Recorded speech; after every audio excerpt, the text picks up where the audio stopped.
Semangat pagi. Semangat pagi. Baik, jumpa lagi dengan saya Fauzan Laya. Kali ini kita membahas tentang Undang-Undang Nomor 13 Tahun 2003 tentang ketenagakerjaan ini ya. Nah, kita mengambil pada hubungan kerja dan penempatan tenaga kerja. Nah, kapankah hubungan kerja itu mulai ada? Nah, ini jawabannya kita lihat pada pasal 50 ya. Nah, ini pasal 50 saya baca. Hubungan kerja terjadi karena adanya perjanjian kerja antara pengusaha dan pekerja atau buruh. Nah, disitulah mulai adanya hubungan pekerjaan. Ketika terjadinya perjanjian kerja. Ya. Nah, jadi kalau kita lihat pada pasal 51, perjanjian kerja itu dibuat secara tertulis atau lisan. Nah, ini banyak di perusahaan-perusahaan mempekerjakan para pekerja atau buruh dengan cara lisan atau perintah secara lisan. Nah, kadangkala ini praktek ya. Kadangkala oknum-oknum daripada pengusaha ataupun pihak perusahaan itu mempekerjakan seseorang tanpa adanya perikatan atau perjanjian terlebih dahulu. Artinya ada pekerjaan langsung disuruh orang. Nah, ini. Nah, itu terkadang kala oknum-oknum pengusaha yang nakal, ya. Nah, kadangkala sesuka hatinya aja memberhentikan tenaga kerja ataupun pekerja itu sendiri. Nah, oleh sebab itu kepada Bapak Ibu saudara-saudari dimanapun berada, dimanapun bekerja, maka bekerjalah sesuai minat ataupun niat saudara ataupun talenta atau kalian saudara ya. Nah, kenapa? Saudara dilindungi oleh undang-undang, ini ya. Ini. Dilindungi oleh undang-undang. Nah, jadi di sini kita bahas beberapa poin penting bagi para tenaga kerja ataupun para buruh ya. Nah, yang perlu kita ketahui di dalam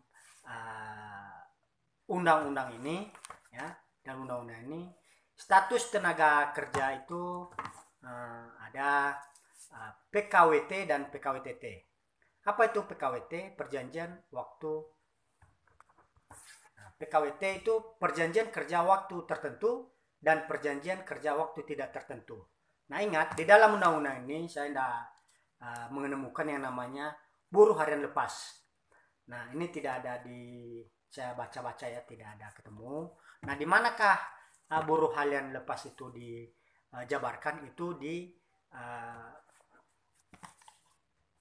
di bawah undang-undang ini. Itu ada nanti di peraturan Menteri Tenaga Kerja ya. Nah, jadi kita fokus ke hubungan kerja dulu. Nah, jadi hubungan kerja itu adanya tadi karena ada kesepakatan ya.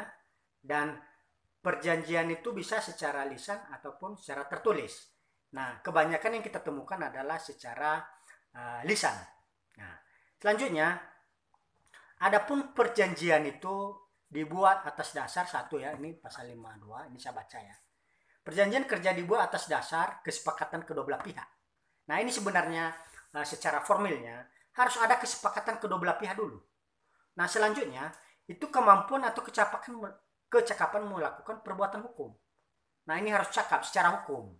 Nah, ketiga, adanya pekerjaan yang diperjanjikan. Ya.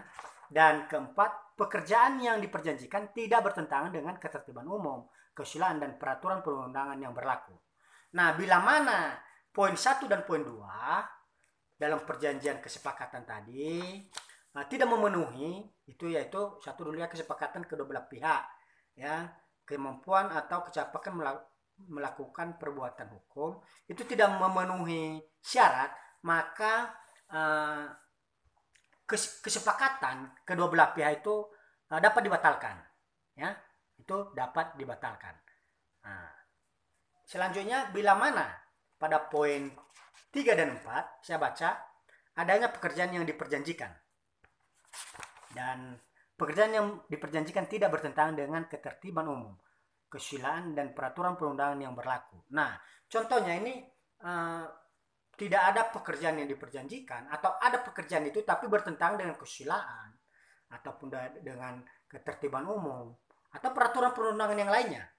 Nah, itu secara hukum batal demi hukum. Batal demi hukum maksudnya dianggap pekerjaan itu ataupun kesepakatan itu tidak pernah ada. Nah, itu yang perlu kita garis bawah ya.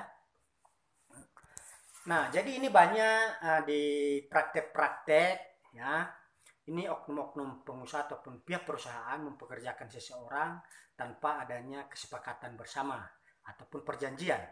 Nah, pada saat dia mau memberhentikan seseorang ataupun pekerja ataupun buruh tadi, itu sesuka hatinya aja. Nah, jadi Bapak Ibu, saudara-saudari jangan takut dan jangan ragu untuk menuntut hak-haknya secara undang-undang.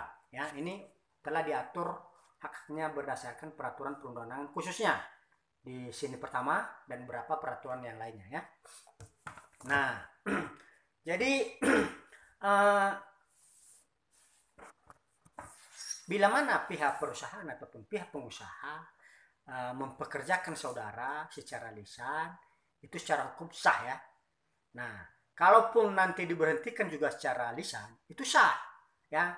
Nah, ini tinggal teknik seorang lawyer ataupun pengacara dalam membuat telaah-telaah dalam mencapai suatu tujuan ataupun dalam menerapkan hukum, baik itu hukum acara yang diterapkan terhadap klien, bagaimana dia bisa menuntut hak-hak dia ya. Nah, itu tidak ada tertulis ya, seperti ada beberapa klien saya, dia ini diterima secara lisan dan diberhentikan juga secara lisan. Nah, tentu orang bingung, ataupun klien juga bingung. Nah, itu ada teknik tersendiri yang saya lakukan ya. Ada yang selesai secara bipartit dan ada yang sampai di pengadilan ya. Nah, jadi oleh sebab itu kepada Bapak Ibu, saudara-saudari dimanapun berada, khususnya para pekerja yang bekerja di perusahaan swasta ya, ataupun di tempat usaha perorangan ataupun pribadi, itu diatur oleh peraturan perundang-undangan, khususnya Undang-Undang Ketenagakerjaan ya, Undang-Undang Nomor 13 Tahun 2003 ya. Jadi bagaimana hukum acaranya nanti itu ada undang-undang tersendiri ya. Nah, kita membahas tentang hubungan kerja dulu. Nah, selanjutnya praktek ini ya. Ini praktek selanjutnya, bila mana hak-hak saudara tidak dibayar sepenuhnya, maka saudara bisa mengajukan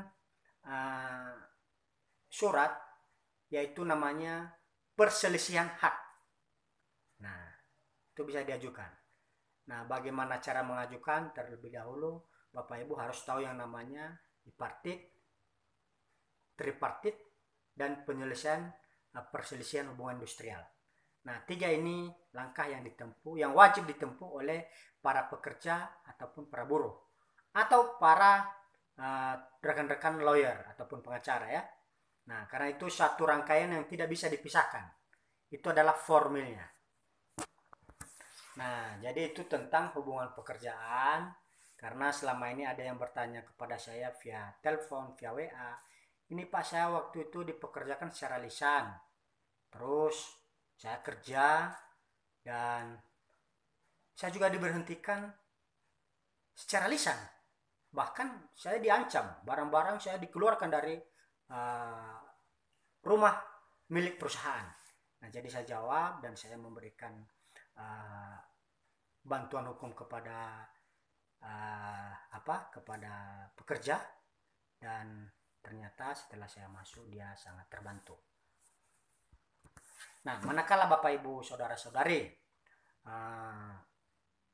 mengalami hal yang serupa ataupun sama yang dialami oleh beberapa klien saya himbau kepada Bapak Ibu saudara-saudari para pekerja ataupun buruh untuk tetap menyuarakan atau mempertanyakan hak-hak daripada saudara-saudari. Nah, lebih jelasnya bisa menghubungi saya bila mana ada yang tidak pas melalui video ini, bisa menghubungi saya ke nomor handphone ataupun WA, yaitu 0813 65 500 509. Sekali lagi saya sebutkan supaya dicatat, 0813 65 500 509. Sekian dari saya. Semangat pagi. Semangat pagi.